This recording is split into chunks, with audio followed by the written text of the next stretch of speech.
Hello student, आपका सत्यम chemistry classes YouTube channel में स्वागत है।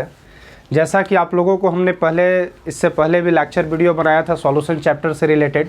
उसके बाद उस पर हमने ऑब्जेक्टिव टेस्ट भी जो है कर सकते वीडियो भी अपलोड किया था। आप लोगों ने उसे देखा होगा। आप लोगों से एक जो है से इम्पॉर्टेंट आप लोगों को एक सूचना देना है कि आप लोग इस YouTube चैनल को जल्दी से सब्सक्राइब कर लीजिए और नोटिफिकेशन के लिए आप बेल आइकन को प्रेस कर लीजिए और इसे जितना ज़्यादा लाइक और सब्सक्राइब और जो है शेयर कीजिए, ताकि सारे स्टूडेंट लोगों को या जितने भी लोग जो इससे पढ़ना चाहते हैं वो उनको ये सुविधा मिल सके और लेटेस्ट आपको वीडियो का अपडेट मिलते रहे। इसलिए सब्सक्राइब और बेल आइकन प्रेस करना ना भूलें। अब देखिए, जैसा कि हमने आज का जो लेक्चर वीडियो आज प्रस्तुत करने जा रहा हूं, इसमें आपको हम आज पढ़ाने जा रहे हैं फिजिकल केमिस्ट्री का चैप्टर नंबर 3, जो कि नाम है उसका इलेक्ट्रोकेमिस्ट्री, वैद्युत रसायन। वैद्युत रसायन देखो बच्चों, वैद्युत रसायन का मतलब क्या होता है? देखो, इसमें दो वर्ड छिपा हुआ है, वैद्युत और रसायन, यानी इलेक्ट्रो और केमिस्ट्री। इलेक्ट्रो जो वर्ड बना है इलेक्ट्रिक करंट से, और केमिस्ट्री का मतलब आप अच्छे से जानते हो रसायन होता है। तो अब सबसे पहले हम इसके इंट्रोडक्शन पर आते हैं कि एक किसका इंट्रोडक्शन क्या होगा, है ना। वैद्युत रसायन का मतलब आपके अंदर बड़ी माइंड में कंफ्यूजन चल रहा होगा, ये कैसा एक संयोग है कि जो करंट और रसायन दोनों के एक साथ जोड़ने की बात कर रहा है। तो ये चैप्टर काफी जो कह सकते हैं कि इंटरेस्टिंग चैप्टर भी है, और इस चैप्टर को जो है आपको हम डीपली इसको लेकर चलेंगे। तो सबसे पहले इंट्रोडक्शन के बारे में जानेंगे। तो परिचय में देखो बच्चों, इसमें सबसे पहले हम ये जानेंगे कि वैद्युत रसायन होता क्या है।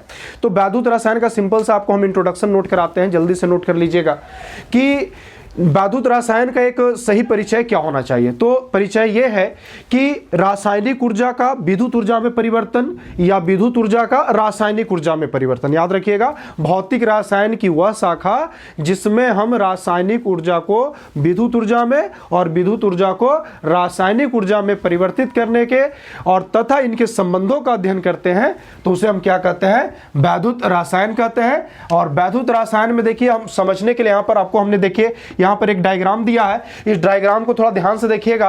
इसमें हमने क्या दिखाया है? केमिकल एनर्जी, रासायनिक ऊर्जा, और एक साइड लिखा है वैद्युत ऊर्जा यानी कि इलेक्ट्रिकल एनर्जी। और दोनों के बीच में आप देख रहे हैं कि रिवर्सिबल जो है कह सकते हैं रिएक्शन का हमने साइन दिया है। और रिवर्सिबल रिएक्शन का साइन का मतलब क्या है बच्चों यहां पर?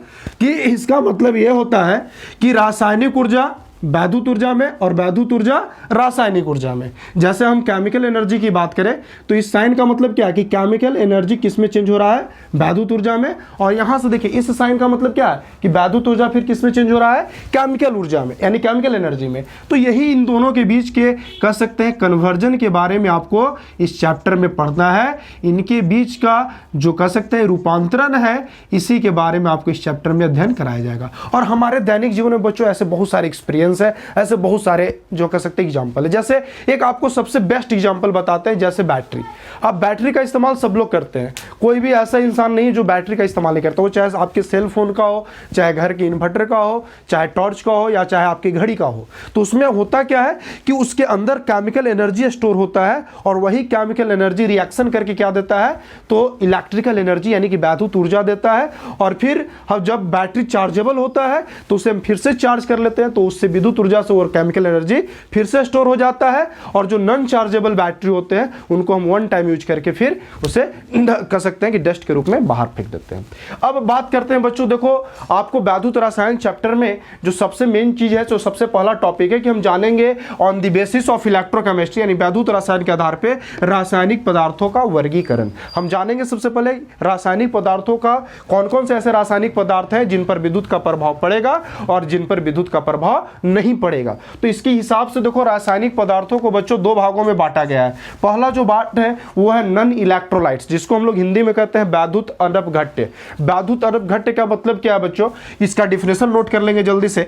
वैद्युत अनपघट्य वैसा रासायनिक पदार्थ होता है जिसके द्रवित विलयन को विद्युत धारा देने पर भी वो अपने आयन में नहीं टूटता है। उसे क्या कहते हैं? वैद्युत अनपघट्य कहते हैं। जैसे हम बात करें यूरिया की, ग्लूकोज की, सुक्रोज की। सुक्रोज का मतलब शुगर शुगर भी होता है, चीनी भी होता है। तो इन पदार्थों की अगर हम बात करें बच्चों, तो ये पदार्थ क्या होते हैं कि अगर इनका हम द्रवित रूप लेते हैं और उससे हम विद्युत धारा प्रवाहित करते हैं, तो ऐसा नहीं है कि वहां से नाइट्रोजन अलग आयन बना रहा, हाइड्रोजन अलग आयन बना रहा, नहीं बनते आयन, यानी कि आयन के रूप में कन्वर्ट नहीं होते हैं। तो इसको हम लोग क्या कहते हैं, बैधुत अनवघट्य कहते हैं। और दूसरा जो टाइप्स है वो है बैधुत अपघट्य, जिसको हम लोग कहते हैं इलेक्ट्रोलाइट्स। इसकी डिफिनेशन क्या होगी बच्चों, नोट करेंगे।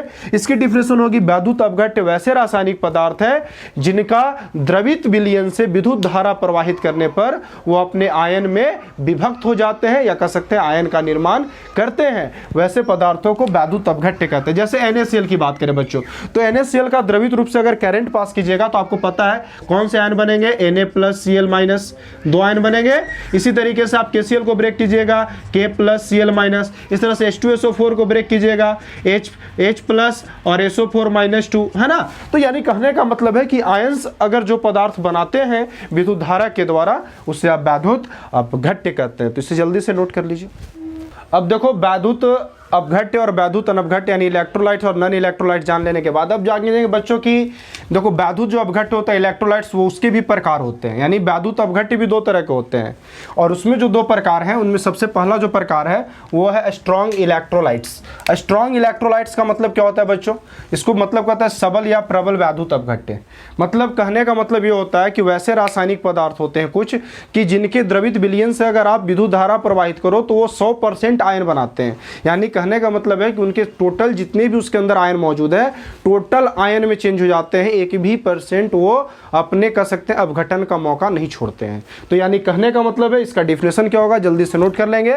वैसे रासायनिक पदार्थ जिनके द्रवित विलयन से विद्युत धारा प्रवाहित करने पर 100% या पूर्ण रूप से आयन का निर्माण करते हैं, तो उसे हम सबल बैधुत अपघट्य कहते हैं। जैसे एग्जांपल में आप देख रहे हैं NaCl, KCl, H2SO4, CuSO4, ZnSO4, ये सब जो केमिकल सबस्टेंस है बच्चों, इनका अगर आप द्रवित विलयन से करंट पास करोगे तो 100% आयन बनेगा। चलिए इसके बाद आते हैं दूसरा है वीक इलेक्ट्रोलाइट्स। वीक इलेक्ट्रोलाइट्स का मतलब समझ ही रहे, दुर्बल बैधुत अपघट्य। इसमें क्या होता है, ऐसा नहीं है बच्चों कि ये आयन नहीं बनाते, आयन बनाते हैं लेकिन 100% डिकम्पोजिशन नहीं होता है, मतलब कि 100% ये ब्रेक नहीं हो पाते। तो इनका डिफिनेशन ठीक वैसे ही सिमिलरली कर लेंगे। क्या लिखेंगे कि वैसे रासायनिक पदार्थ जिनके द्रवित विलयन से विद्युत धारा प्रवाहित करने पर 100% या पूर्ण रूप से आयन का निर्माण नहीं होता है, उसे दुर्बल बैधुत अपघट्य कहते हैं।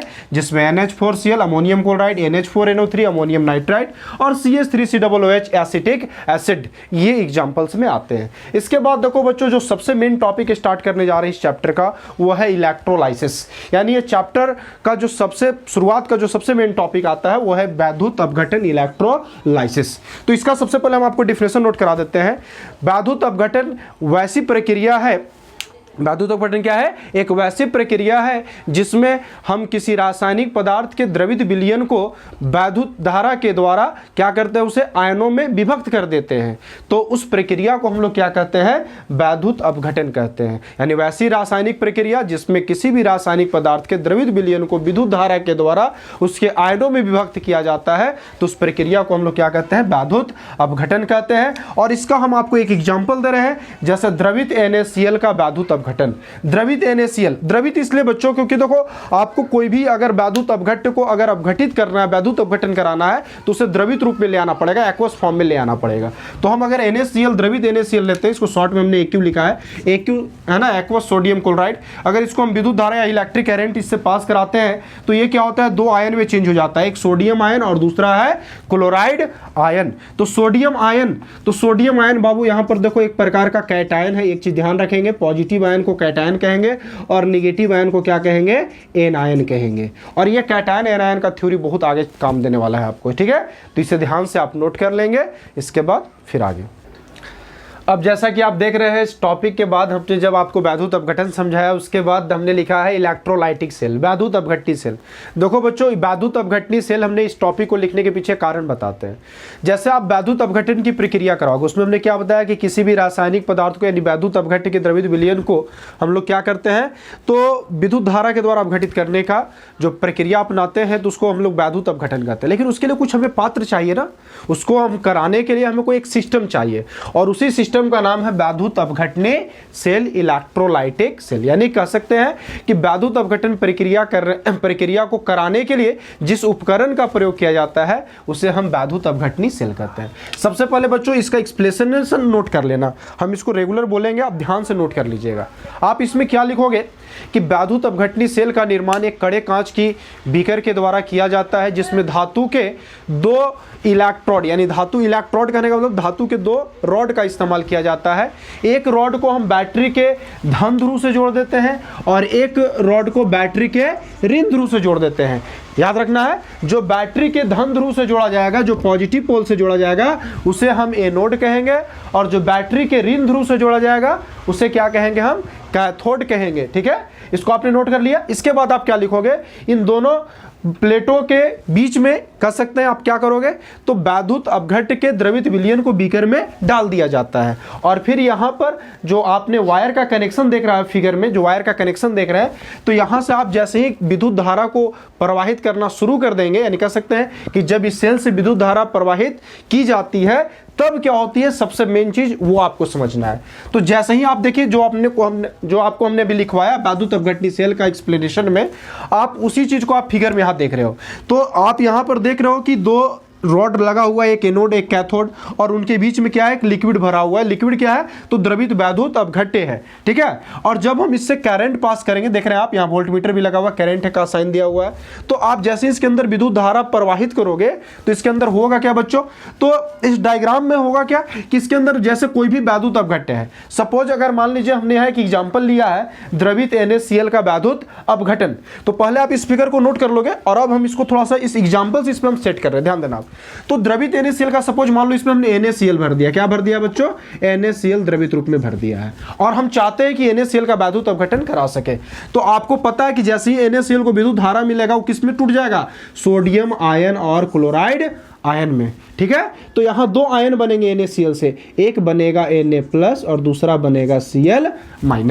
अब बच्चों ये ध्यान देना है कि जब 2 आयन बनेंगे, यानी कि एक पॉजिटिव आयन और दूसरा नेगेटिव आयन, तो आप जैसा कि वैद्युत आकर्षण का नियम जानते हैं कि नेगेटिव किसको अट्रैक्ट करता है, पॉजिटिव को, तो यहां पर क्लोराइड आयन किसको अट्रैक्ट कर रहा है, पॉजिटिव प्लेट को। पॉजिटिव प्लेट कौन हुआ, जो बैटरी के पॉजिटिव पोल से जुड़ा हुआ है, यानी कौन, एनोड, यानी क्लोराइड आयन किस पे जाएगा, एनोड पर जाएगा, और सोडियम जो पॉजिटिव आयन दिख रहा है आपको, वो किस पे आकर्षित होगा, निगेटिव पोल पे, निगेटिव प्लेट पे, और निगेटिव प्लेट कौन है, आपका कैथोड, यानी कि एट कैथोड पर जाकर सोडियम क्लोराइड जमा होगा। अब इसके बाद देखो बच्चों, ऐसा नहीं है कि बस यहीं पर स्टॉप हो जाता है प्रोसेस, इसके बाद ही प्रोसेस होता है। सबसे बड़ी चीज, एक चीज ध्यान रखना आपको बच्चों की, विद्युत धारा जब भी हम प्रवाहित करते हैं तो एनोड प्लेट से इलेक्ट्रॉन क्या होता है, त्याग होता है, यानी एनोड प्लेट इलेक्ट्रॉन को क्या करता है, त्याग करता है, और कैथोड प्लेट जो होता है वो इलेक्ट्रॉन को क्या करता है, ग्रहण करता है। तो जब ये इलेक्ट्रॉन त्याग करेगा और ये इलेक्ट्रॉन क्या करेगा, ग्रहण करेगा,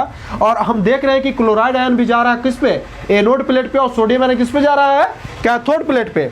तो आप यहां पर देख सकते हो कि हमने लिखा है सोडियम आयन एट कैथोड और क्लोराइड आयन एट एनोड, तो ये आयन कैथोड और एनोड पर जाकर भी क्या करते हैं, तो अभिक्रिया करते हैं।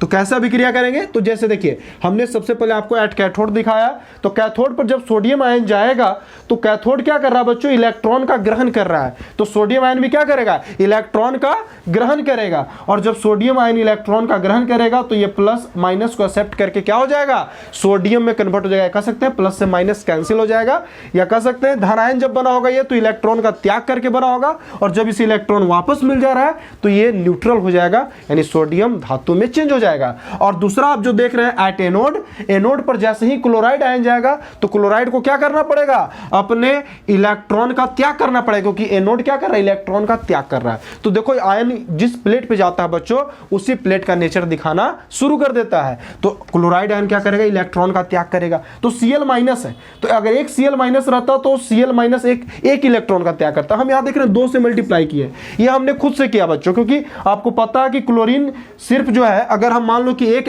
यहां पर आयन लेते हैं और सिर्फ यहां पर हम बनाते तो क्या बनता, सिर्फ क्लोरीन गैस बनता। लेकिन क्लोरीन क्या होते हैं कि जो भी गैसेज होते हैं वो कमरे के ताप पर क्या होते हैं, डायएटॉमिक होते हैं। तो डायएटॉमिक ये दिखाने के लिए हम क्या किए हैं, तो यहाँ 2 से बैलेंस कर दिए हैं, तो 2 क्लोराइड आयन 2 इलेक्ट्रॉन का त्याग करके Cl2 गैस में, यानी क्लोरीन गैस में चेंज हो जाता है। तो इस टॉपिक को, इसको ध्यान से नोट कर लोगे बच्चों और पढ़ोगे। जैसा कि आपने देखा वैद्युत अपघटन, वैद्युत अपघटनी सेल के बारे में। अब हम जानेंगे कुछ वैद्युत अपघटन का इंपॉर्टेंट एप्लीकेशन के बारे में बच्चों, यानी कि एप्लीकेशन ऑफ इलेक्ट्रोलाइसिस। देखो वैद्युत अपघटन का जो मुख्यतः उपयोग है वो आपको हम बताने जा रहे हैं। तो इसमें सबसे पहला उपयोग हम बताने जा रहे हैं आपको विद्युत लेपन में।